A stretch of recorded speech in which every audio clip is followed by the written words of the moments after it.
మహాభారతంలో ఎన్నో గొప్ప పాత్రలున్నాయి. కాని భీష్ముడులాంటి సంక్లిష్టమైన, విషాదకరమైన పాత్ర మరొకటుండదేమో. త్యాగం, శక్తి, విధి ఈ మూడు పదాల చుట్టూ ఆయన జీవితం ఎలా అల్లుకుపోయిందో ఈరోజు మనం చూద్దాం. పదండి మొదలు పెడదాం. ఒక్కసారి ఆ దృశ్యాన్ని ఊహించుకోండి. కురుక్షేత్ర యుద్ధభూమి. వేల బాణాలు శరీరాన్ని చీల్చుకుపోయి ఒక అంపశయ్యను తయారుచేశాయి. దానిమీద ఒక మహాయోధుడు పడి ఉన్నాడు. శరీరం ఓడిపోయింది, కాని ఆయన ఆత్మ ఇంకా మరణాన్ని అంగీకరించట్లేదు. ఇది కేవలం పతనం కాదు, ఒక మహాప్రస్థానం ముగింపు.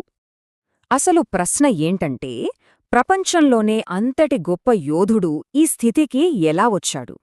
ఏంటి ఆయన్ని ఇక్కడిదాకా తీసుకొచ్చిన కథ? ఆయన జీవిత ప్రయాణాన్నే ఒక్కసారి వెనక్కి తిరిగి చూద్దాం.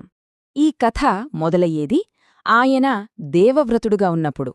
సాక్షాత్తు గంగాదేవి పుత్రుడు, ఒక దివ్య యువరాజు. శక్తికి, జ్ఞానానికి అసలు కొదవేలేదు. అంత అద్భుతంగా ఉంది.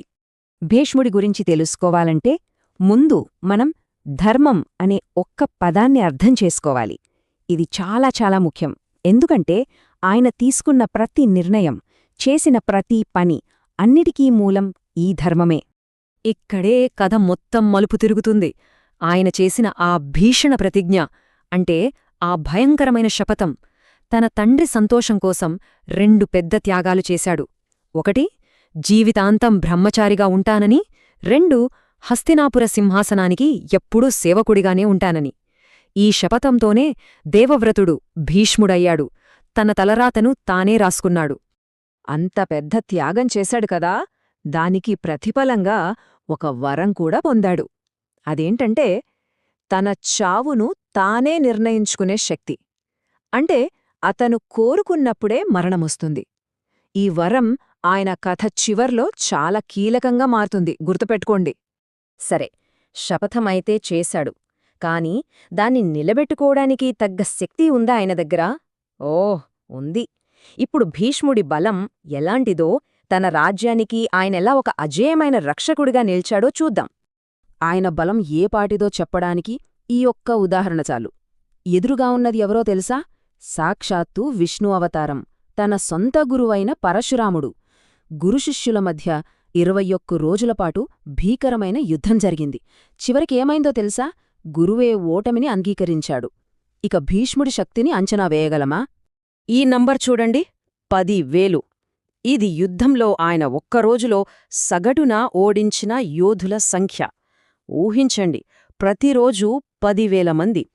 ఇది కేవలం ఒక అంకె కాదు, యుద్ధభూమిలో ఆయన సృష్టించిన విధ్వంసానికి నిలువుటద్దం. అందుకే శత్రువులు ఆయన పేరు వింటేనే గజగజ వణికిపోయారు. ఇప్పుడు మనం కథలో అత్యంత కీలకమైన, విషాదకరమైన ఘట్టానికి వచ్చేశాం. అదే కురుక్షేత్ర మహాసంగ్రామం. ఎంత దారుణమంటే, ఈ యుద్ధం ఆయన కళ్లముందే పెంచి పెద్ద చేసిన ఆయన సొంత మనుమల మధ్య జరిగింది.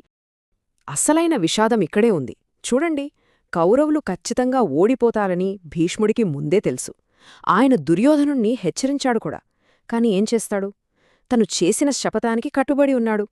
ఓడిపోతామని తెలిసిన సైన్యం తరఫున పోరాడటం కంటే పెద్ద నరకం ఉంటుందా?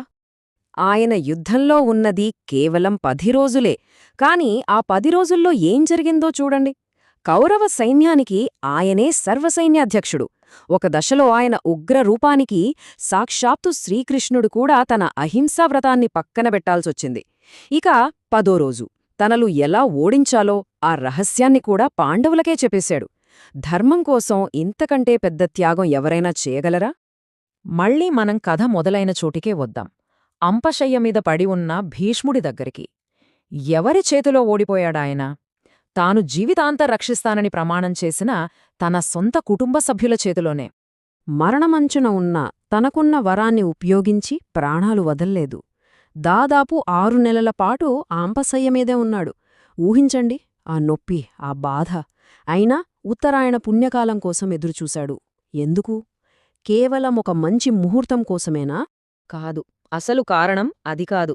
ఇక్కడే భీష్ముడి గొప్పతనం మనకు తెలుస్తుంది. అంతది బాధలో కూడా ఆయన తన చివరి క్షణాలను వృధా చెయ్యలేదు. ఆయన బోధించాడు, అవును, అంపశయ్య మీద నుంచే కాబోయే చక్రవర్తి యుధిష్ఠిరుడికి రాజధర్మమంటే ఏంటి, కష్టకాలంలో రాజ్యాన్ని ఎలా నడపాలి, అసలు మనిషి జీవితానికి అంతిమ లక్ష్యమైన మోక్షధర్మం అంటే ఏంటి, ఇలాంటి ఎన్నో అమూల్యమైన పాఠాలు చెప్పాడు. తన జ్ఞాన సర్వస్వాన్ని పంచిపెట్టాడు. చావుబతుకుల మధ్య ఉండి కూడా ధర్మాన్ని బోధించడం, ఇదే భీష్ముడంటే. ఇక ముగింపునకొస్తే భీష్ముడి జీవితం మొత్తం ఎన్నో వైరుధ్యాలతో, చెప్పలేని దుఃఖంతో నిండిపోయి కనిపిస్తుంది. ఒకసారి ఆలోచించండి, ఆయన జీవితం ఎంతటి వైరుధ్యమో. శక్తిలో అసమానుడు, కాని ఒక శపథానికి బంధీ. రాజ్యాన్ని కాపాడిన సంరక్షకుడు, కాని అదే రాజ్యం కళ్లముందే పతనమవడాన్ని చూసిన సాక్షి. గెలిచిన ప్రతి యుద్ధం వెనుక ఓడిపోయిన జీవితం. తన చేతులతో పెంచిన మనుమలతోనే యుద్ధం చేయాల్సిన దుస్థితి. యోధుడిలా మరణిస్తూనే గురువుగా తన చివరి కర్తవ్యాన్ని నెరవేర్చాడు. చివరిగా ఒక ప్రశ్న. భీష్ముడిది ధర్మాన్ని నిలబెట్టిన విజయగాథ అంటారా, లేక త్యాగంతో నిండిన ఒక విషాదగాథ అంటారా? ఆయన నడిచిన దారి సరైనదేనా, లేక వేరే మార్గం లేదా? ఈ సంక్లిష్టమైన వారసత్వంపై ఆలోచించాల్సిన అవసరం మనందరికీ ఉంది.